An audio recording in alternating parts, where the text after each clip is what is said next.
take perhaps any of these carbonated drinks, you have to pay extra. Yes. And I'm wondering how you feel about it. For me, I would say that it's quite consistent with how their policies have been, which is a policy of anything but convenience for people. Because you're telling them that you want to raise money for whatever reason, and that's the first thing your mind goes to. Their reasons is that they don't Nigerians' health issues, diabetes, and all of that. Isn't that valid in itself, ensuring that you protect the interest of Nigerians? Okay, so when did it become the responsibility of government to police the health of people? Their decisions being in the interest of people, shouldn't it? Allegedly. No, so this is it. Primarily, it is about raising money. Mm-hmm. So I believe that the excuse of saying that it has to do with people. To dissuade. So this is it. There are different things that can harm your health aside from carbonated drinks. Okay, various things out there. Some of them are exorbitantly priced. Some of them are not. But this is what I mean by saying it's consistent with their policies, because either I like it or not, now a lot of people that consume them would have to reduce or cut back, but you also have to understand that there are also people who depend on that sale for their livelihood. So, so those are the people I'm most concerned about, because we also need to remember that the last day of last year they devalued the naira. Mm-hmm. That's going to have its own implications. Now you're saying that you're doing this to carbonated drinks, and then you need to understand that an entire value chain will be affected by that. There are people who would say that, okay, you know what, it's so expensive, I won't buy it, and because you don't buy it, somebody doesn't make that sale, and because somebody doesn't make that sale, probably a family doesn't go, probably a family goes hungry that day. So these are the things that we need to understand. But saying that it has to do with their health and all of that, there are other things that they could. Primarily, it's about raising money. Let's leave whatever excuse they're saying. I don't buy it. That's the truth of the matter. There are other things to do to raise money. How about cutting the cost of governance? Isn't that good for our health as well? Let's be factual about these things. They're just trying to be smart about it by saying that, okay, about your health and all of that. It's none of their business, really. It's none of their business. If people want to be diabetic, if we want to be obese, it is their decision. Because in the end, because we have a system of government, doesn't mean that we lose our agency. Because then now you're saying that you want to regulate, or then you're taxing these drinks on the basis of our health. Then what is next? What else are you going to say that you want to tax? Saying that, oh, you feel that you have to intervene because you are the government. That's not the responsibility of government. How about facing the issues of insecurity? Are they facing that squarely? We're not seeing that sense of concern, I would say. So I think that this is quite a sham, and it is one of those things that, like I said, consistent with the policy, saying that it is anything but convenient. They don't make policies. They don't make economic policies that are out to help the lives of Nigerians to be a lot easier or to be convenient in different ways. So I don't see this as perhaps this is why the organized labor is saying it's a declaration of war on Nigerians, and the Manufacturers Association of Nigeria is saying that this move will be counterproductive and lead to revenue loss for government. Government might collect 81 billion revenue from excise duty between 2022 and 2025, but will lose 197 billion naira in the course of doing this. That is what Manufacturers Association of Nigeria. Of course, which is why I alluded to the issue of value chain earlier. Because now, for example, you're a consumer. You get it at the very end. Now, you don't buy from the retailer you buy it from, and then because you don't buy it from that retailer, the person has issues with restocking from their wholesaler, and then the wholesaler isn't making enough sales, and then they can't pay because most of them take it on credit from the distributor themselves, and then the whole ripple effect. And because of that, because people are not buying it as much, then the people who are manufacturing it have to cut back on manufacturing, and don't be surprised if jobs get lost. Because in the factory where you used to have 2 to 3 shifts, and then we're not seeing the productive reason to have 2 to 3 shifts, an entire shift will have to give way. So there's a ripple effect to all of these things. That's why they are not considering. Which is why I also said it is consistent with their policies, because there's always been a huge disconnect between their policies, what they say, and the real life implications of it on the ground. Because how they like to run leadership, or their own style of leadership, is an us versus them, where there isn't any form of connectivity between the leaders and the followers. They just sit somewhere and say that, okay, you know what is it that we believe that we can use to generate money, and then they say those things and they don't bother to look at the numbers. Now, I just read out a couple of numbers saying that it will be more detrimental to the government. To the government from a revenue standpoint. So do you want to tell me that they didn't think to run those numbers in the first place before announcing it to the people? Don't be surprised they may have run the numbers, but to them, I don't, and this will be the first time anyway, that we're seeing them have policies that are detrimental to the numbers in terms of revenue. So the question is, so what are you then doing? Essence? What's the point of this?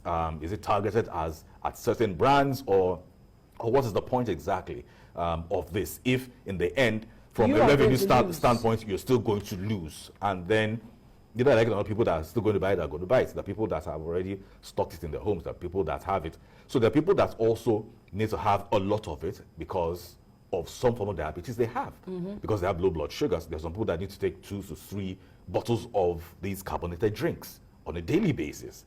Have you accounted for them as well? Right, and there are those who feel that perhaps if they are going to, if there's an excise on carbonated drinks, placing aside by side alcoholic drinks, that people are still consuming it anyway. So anyway, it's still for them, it's their choice at the end of the day. But there are those now calling for the National Assembly to look into this matter and make certain amendments. And I'm wondering if you think that is the way to go, or to have a conversation with stakeholders like the Manufacturers Association of Nigeria, who are saying, look at the figures closely. You will be at the losing end. Okay, so the question now is, who is going to initiate that conversation? Is it the government that didn't even bother to consult you in the first place to have the conversation, to say that, okay, you know, we're looking at considering this? Because in the end, leadership, you can't say that you're in a position of leadership and then your style of leadership is devoid of communication, which is their style of leadership. It isn't possible. It doesn't work that way, because what they like to do is they announce all these things, and then when there's a backlash, then they start calling stakeholders to the table. That isn't how to run government. Right. How about you call these people in the first place, have the conversations, have all the kinks ironed out, dot your I's, cross your T's, and see that it is ironclad. So by the time you announce these policies, these other stakeholders you're talking about will then throw their weight behind you, and then the people will understand that, okay, you know what, they consulted the people who are the actual stakeholders, and these are the reasons why they were able to do it. Now, these stakeholders, especially in the private sector, will be able to explain a lot more to the people than the government will, because either like it or not, there's a huge distrust with government. But if you have private stakeholders come out to say that, you know what, this and this and this are the benefits, then certain people would say that, okay, you know what, I may consider this, it may sound like a good idea.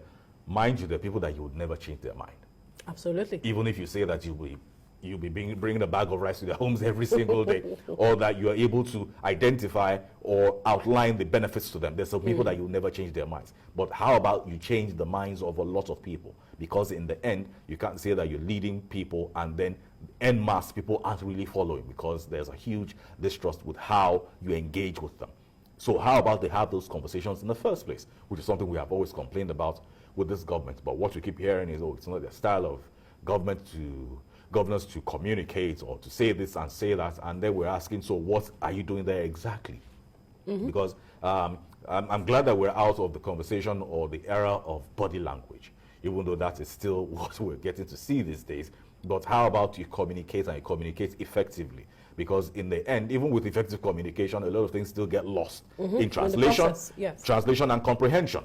But how about you even try to communicate? Because in the end, if you really, like they say, if you rate somebody or if you rate a group of people, if you hold them in any form of regard whatsoever, you would do them at least the courtesy of a conversation.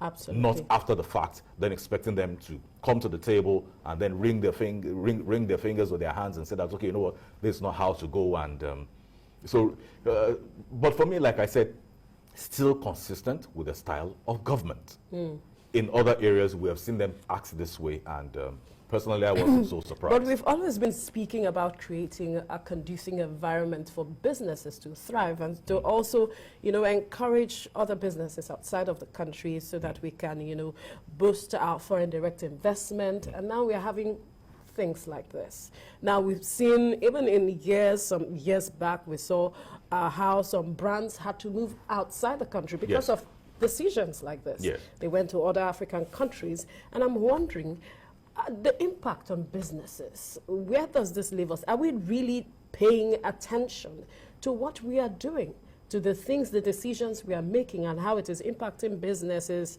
and not allowing businesses to thrive? I don't believe those are fundamental factors that they put into consideration, our government. Because if it were, there are a lot of policies in the past, including this one, that you would have taken a second look at and said that, okay, you know what are... So for every decision, even as a human being, you consider the implications. What are the short-term implications? What are the long-term implications?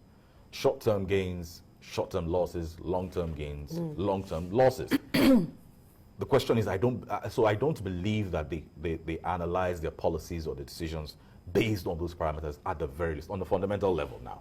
Because if they did, I believe that they would have been able to see the implications and to weigh the pros and the cons and say that the cons are more than the pros. For me, that is how I've always seen them run the system of government, because you say that you're trying to generate this and then you're losing that. And then we always say that we're broke. And then every other month there is some loan that we're trying to get or that we're begging the National Assembly to approve. And yes, you asked me a question about the National Assembly the other time. And National Assembly, I'm sorry, I don't see them doing anything about this. Because so far, this particular National Assembly, they were very complicit with the executive. In terms of all the in terms of these harmful policies and these things that Nigerians keep questioning the sensibilities behind them. And we keep asking, what is the primary function of the National Assembly? They are meant to serve the interests of the people. Do they understand why they are there?